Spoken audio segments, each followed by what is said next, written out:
you have a generation, you have a transmission, and you also have a distribution. Okay. Now, if there is a problem with generation, which we don't have, direct access to, it impacts on us.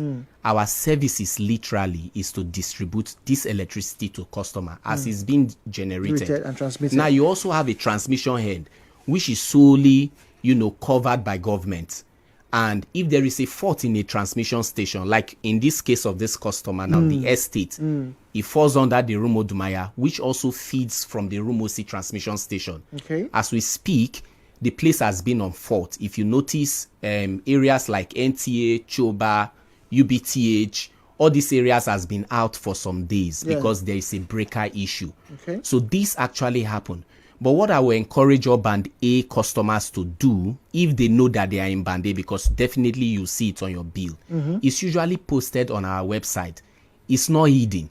When you go there, you see the list of Band A. You see every day the supply availability on the feeder. You can actually measure with the light you are seeing with that in the line. Okay. So that's just it. So for the blackouts can occur maybe due to our fault.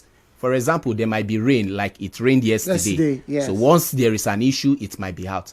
Sometimes or most times, it can be from the transmission end. Like in this case, all these areas has been out since on the 4th. Now, efforts between our management and TCN, we've been trying to see how we can resolve all these issues. But what measures this is that if we can provide our services over a particular period of time, what the commission does is that they will step down the band. Okay. They will give us that directive and we take it down.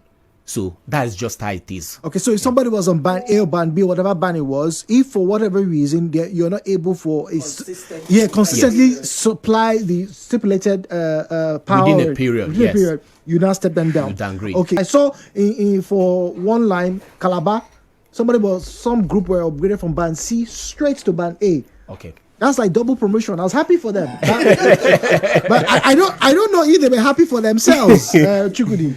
So thank you very much once again, Jude. So the thing now is everyone wants supply, everyone wants power. But we already know that we have this constraint in the country that what we generate is not enough to give to everybody. Now there are issues that are tied to this. One, we have a network constraint. The network is not strong enough to even carry what has been generated. Okay. If you overload it, the grid collapses. We've heard about series of grid collapse that the nation was out for some time. Now, the goal, according to what the Minister of Power and the regulators are doing, is that they want everybody to have supply. We want to be like other countries, have 24/7 supply. But we already understand that these constraints are there, which is the network constraint or the metering gap, because some people are unestimated. So how do we solve? So in 2020, the Commission came up with a concept which we call service-based tariff. They call it SBT, which means pay as you go. Yeah. So that concept is supposed to address the issue that why would NTA now be having 24/7 supply and Choba is having 4 hours of supply and they are both collecting the same money.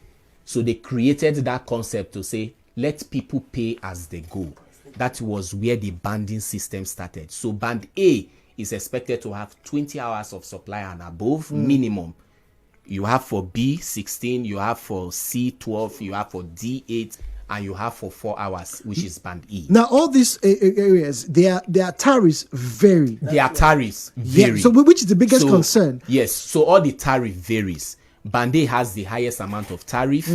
So next to B, next to C. Down the pool for both maximum, that is MD customer, people that takes heavy load, and for residential, which for the housing and all that, then commercial, we already have this category. So in order to solve this, so what the commission did was to do this pay-as-you-go service. But however, there were also issues of, you don't have the required supply as per 20 hours for A, 20 hours for B. What now happens? So sometime in 2023, Commission brought an order they call service feeder migration and service delivery regulation. So that order enables us to, compensate, to downgrade feeders and to compensate customers for service failure or service delivery. So that concept came into place. But however, in 2024, starting from the April down, remember there were a lot of things about this new tariff regime that they want to make Band A cost reflective. So this concept started. They said, okay, let's take smaller chunk of the population of the country, which of electricity consumers that are around, that is 15% of the population, to give them a cost reflective. Then gradually, we want to use it as a pilot to see how it will go. But the goal is that eventually everybody will migrate to a Band A. It means everybody will have 20 hours of supply. And that means everybody will have higher rates of tariff. Of tariff. That is just it. So it's going to be more expensive. Yes.